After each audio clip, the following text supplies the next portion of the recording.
नमस्कार साथियों, स्वागत है आपका द नैरेटर्स शैडो में।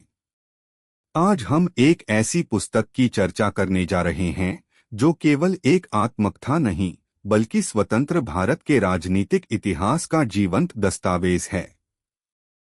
हम बात कर रहे हैं my country my life, Bharat के वरिष्ठ नेता और भारतीय जनता पार्टी के पितृपुरुष लालकृष्ण आडवाणी की आत्मकथा की। यह पुस्तक न केवल उनके जीवन की यात्रा को दर्शाती है बल्कि भारतीय राजनीति के कई उतार चढ़ाव, संघर्ष, आंदोलनों और विचारधाराओं का भी लेखाजोखा प्रस्तुत करती है।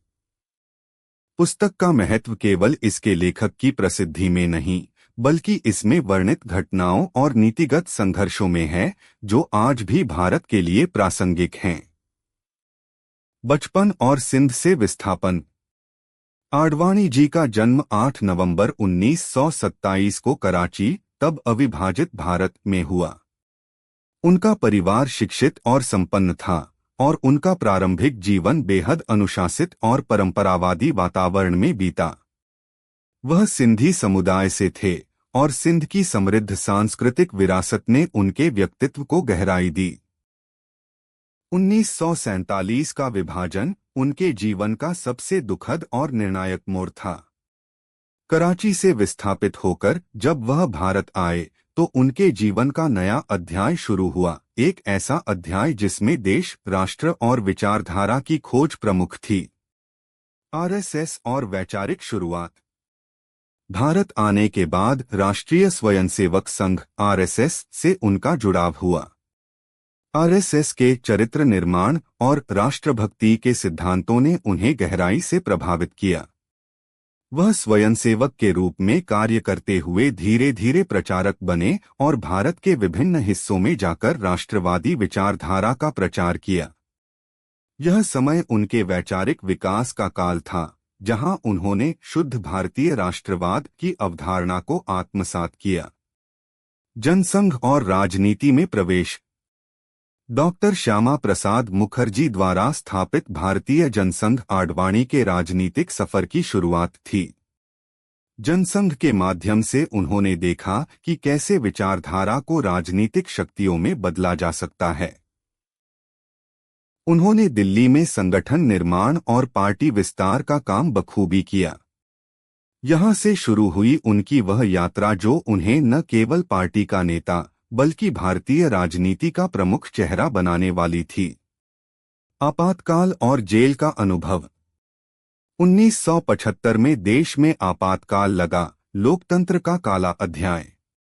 आडवाणी जी को जेल में डाल दिया गया, जहां उन्होंने अपनी आत्मा की परीक्षा देखी। उन्होंने लिखा है कि आपातकाल के दौरान उन्हें यह एहसास हुआ कि लोकतंत्र की रक्षा करना केवल संविधान का ही नहीं बल्कि प्रत्येक नागरिक और नेता का नैतिक कर्तव्य है। यह संघर्ष उन्हें और निखार गया, विचारों में स्पष्टता, दृष्टिकोण में परिपक्वता और जनता से जुड़ाव में वृद्धि। राम जन्मभूमि आंदोलन। 1980 और 90 का दशक भारतीय राजनीति में एक नया मोड़ लेकर आया, राम जन्मभूमि आंदोलन।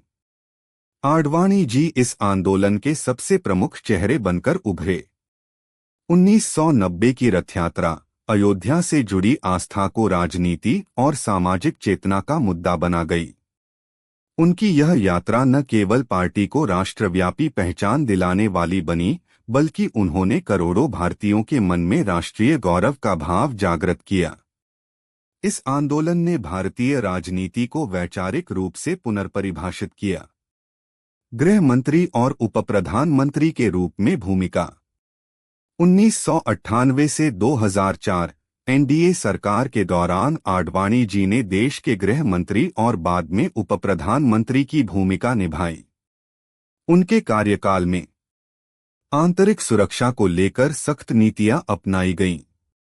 कंधार विमान अपहरण कांड, संसद पर हमला, आतंकवाद के खिलाफ सख्ती, डिजिटल निगरानी और खुफिया एजेंसियों को सशक्त बनाने की शुरुआत। उनका अटल जी के साथ रिश्ता विचारों में भिन्नता के बावजूद परिपक्व और सहकारी था। एक ने प्रशासन चलाया तो दूसरे ने उसे संरचनात्मक शक्ति दी। व्यक्तिगत दृष्टिकोण और आत्मचिंतन।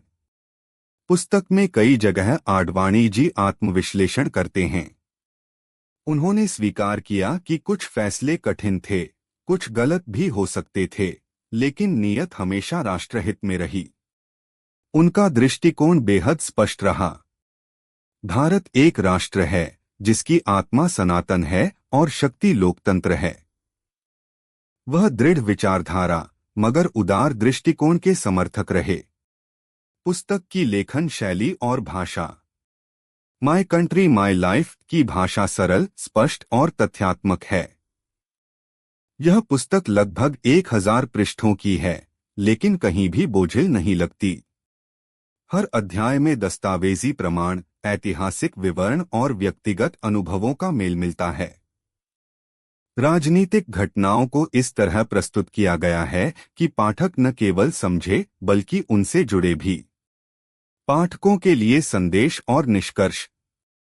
यह पुस्तक सिर्फ एक नेता की आत्मकथा नहीं, बल्कि भारत के लोकतंत्र, संघर्ष, विचारधारा और नेतृत्व की जीवंत कथा है। छात्रों के लिए यह भारतीय राजनीति का एक सजीव पाठ है। राजनीतिक कार्यकर्ताओं के लिए यह संगठन, वैचारिक प्रतिबद्धता और संघर्ष की मिसाल है। सामान्य नागरिकों के लिए यह आपको यह समझने में मदद करता है कि भारत किन किन चुनौतियों से उभरकर आज इस मुकाम तक पहुंचा है। इस किताब को पढ़ना मतलब भारत की राजनीति और आत्मा को समझना। समापन। अगर आपको यह वीडियो पसंद आया हो तो लाइक और शेयर जरूर करें। अपने विचार हमें कमेंट में बताएं। क्या आपने माय कंट्री माय लाइफ पढ़ी है? और ऐसे ही राजनीतिक, साहित्यिक और आध्यात्मिक पुस्तकों की गहराई से व्याख्या के लिए द नैरेटर्स शैडो को सब्सक्राइब करें।